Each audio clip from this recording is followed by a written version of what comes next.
औरत क्या है। मैं नहर के किनारे बने ढाबे पर मुर्दा दिली के साथ बैठा चाय का इंतजार कर रहा था। दिल अजीब बोझल सा था और चेहरे पर 12 बज रहे थे।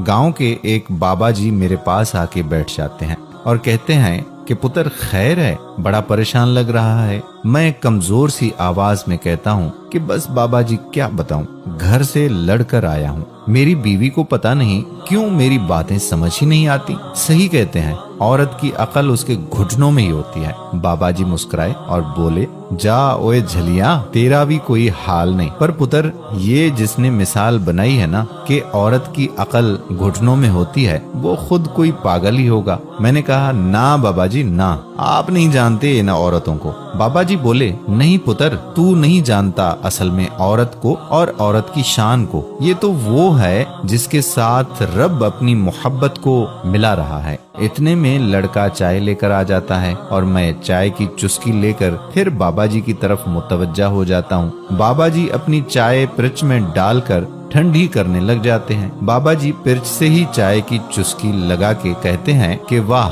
मजा आ गया चाय का। चाय की तारीफ करने के बाद बाबा जी कहते हैं कि सुन पुत्र, रब वो जात है जिसे किसी भी चीज की कमी नहीं है। उस जात ने खुद की मोहब्बत के बारे में बताना था कि वो इंसान से कितनी मोहब्बत करता है, तो उसने माँ का नाम लिया कि वो 70 माँओं से भी ज्यादा प्यार करता है। जबकि माँ एक औरत है। बेटी को अल्लाह ने अपनी रहमत करार दे दिया, जबकि बेटी भी एक औरत है। पुत्र, मेरा मानना ये है कि हम मर्द औरत का मुकाबला कर ही नहीं सकते। कहाँ औरत आला ज़र्फ और फराग दिल की मालिक और कहाँ हम कम ज़र्फ और तंग दिल मर्द। मुझे बाबा जी की बातें लुभाने लग गई थी।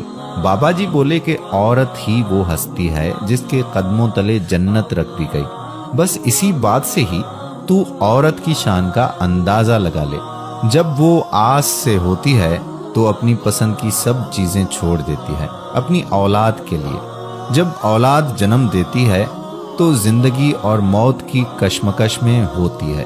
पता ही नहीं होता कि जिएगी या मर जाएगी।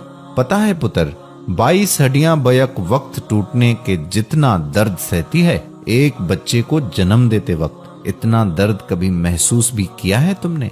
मैं बाबा जी की बातों से लाजवाब होता जा रहा था और आज औरत के असल मकाम का पता चल रहा था मुझे। बाबा जी बोले कि अभी आगे सुन पुत्र, और कलेजे पे हाथ रख के सुनी जरा, कहीं कलेजा फट ही ना जाए तेरा ये कड़वा सच सुन के। पता है औरत की सबसे बड़ी खूबी क्या है? वो बात बात पे मर्द की तरह मर्दानगी नहीं दिखाती। वो मर्द पे थप्पड़ों की बारिश नहीं करती।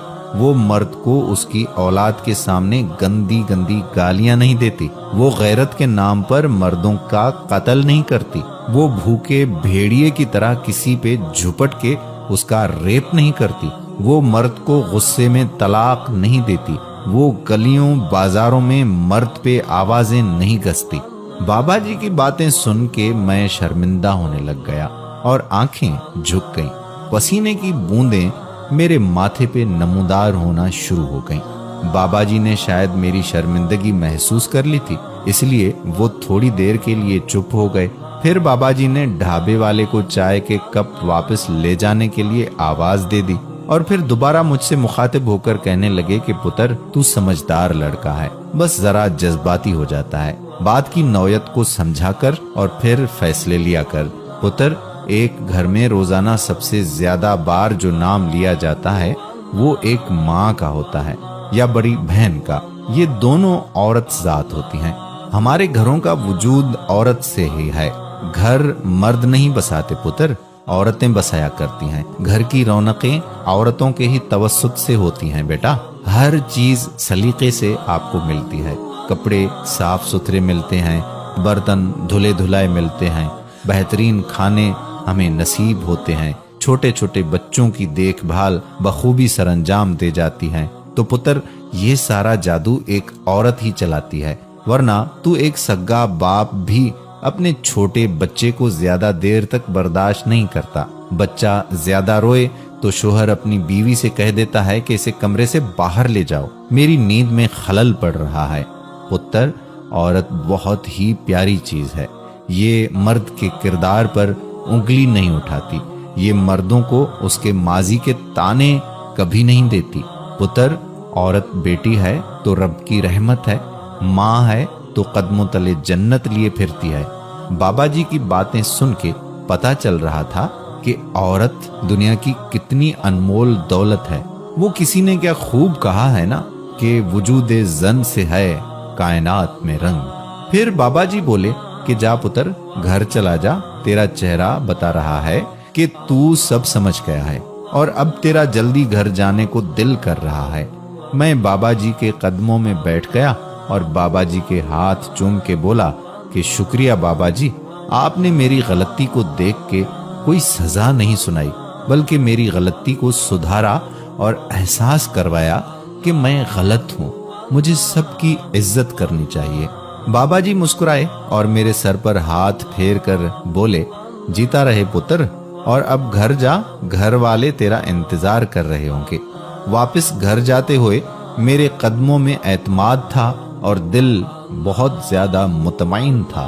काश किसी के दिल में उतर जाए ये हमारी बात और रब्बे करीम अमल की तौफीक अता फरमाए।